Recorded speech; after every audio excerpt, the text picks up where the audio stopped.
makes my life exciting sometimes, and other times it makes it uncomfortable, you know. But sometimes it's out of your control. In 1986, he played a heartthrob in About Last Night with Demi Moore. Then, determined to be taken seriously as an actor, he accepted a role at odds with his glamour boy image, playing a mentally handicapped youth in 1987's Square Dance. The part received rave reviews, but Rob always got the most press for his prowess with women. If a woman who was famous and beautiful in the 80s, it wasn't, surprising that Rob Lowe was dating her. He dated Melissa Gilbert, America's sweetheart. He dated Fawn Hall. He dated Princess Stephanie. He dated Natasha Kinski, one of the most beautiful women in Hollywood. Look, I got a good picture. To, figure out what you're supposed to do with Look. It seemed that nothing could derail Lowe. Then in the summer of 1988, he took a trip to Atlanta for the Democratic National Convention with fellow Brat Packers Ali Sheedy and Judd Nelson. There, Rob met two young women at a bar and took them back to his hotel room. He videotaped their sexual romp, little knowing that one of his partners was an underage teen.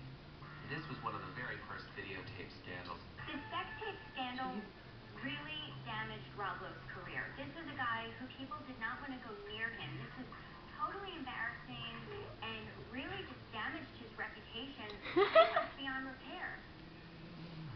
In a matter of weeks, Lowe went from teen idol to X-rated video king. One of the girls was only 16, and her mother filed a lawsuit against Lowe.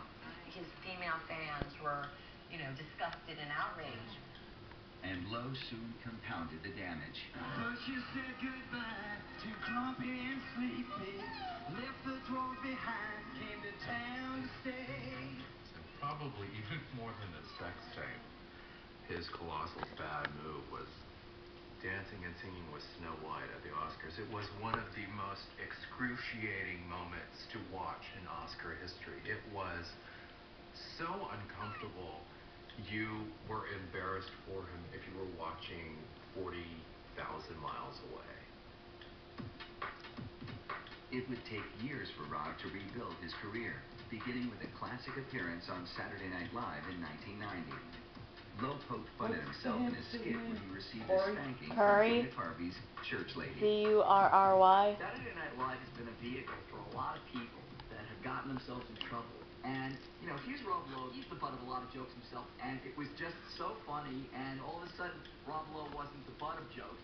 I think the 90s were really a rebuilding decade for Rob Lowe, and he did it through small parts to begin with. A lot of his things were just cameo appearances in big movies like Wayne's World and the Austin Powers series. Lowe's personal life rebounded too. In 1991, he met Cheryl Burkhoff. With two loving sons, they now have a rare, long-lasting Hollywood union. This is not a Hollywood marriage. This is a very nuclear family that tries to impart good family values to its children. He is a devoted father. And what's sexier than a nice dad? Women love it, men love it. Now he's a good, sexable dad. His audience for that is much wider. Blessed with matinee good looks, Lowe continued to get great roles. In 1999, he joined the cast of TV's The West Wing. It reminded everyone that Rob Lowe is a quality actor. He wanted to do The West Wing, which one of the most revered and respected shows in the history of television. He was ready to go to the show. In 2006, Lowe joined the cast of the ABC hit drama Brothers and Sisters as Senator Robert McAllister, Calista Flockhart's love interest. What began as a guest spot turned into a full-time gig. Now, well into his 40s, Rob is as good-looking as ever, and one of the most successful Brat Packers both on and off the screen. Little piggy. Some of the other Brat Packers, because he was always the heartthrob guy, and he was able to ride A little fatty.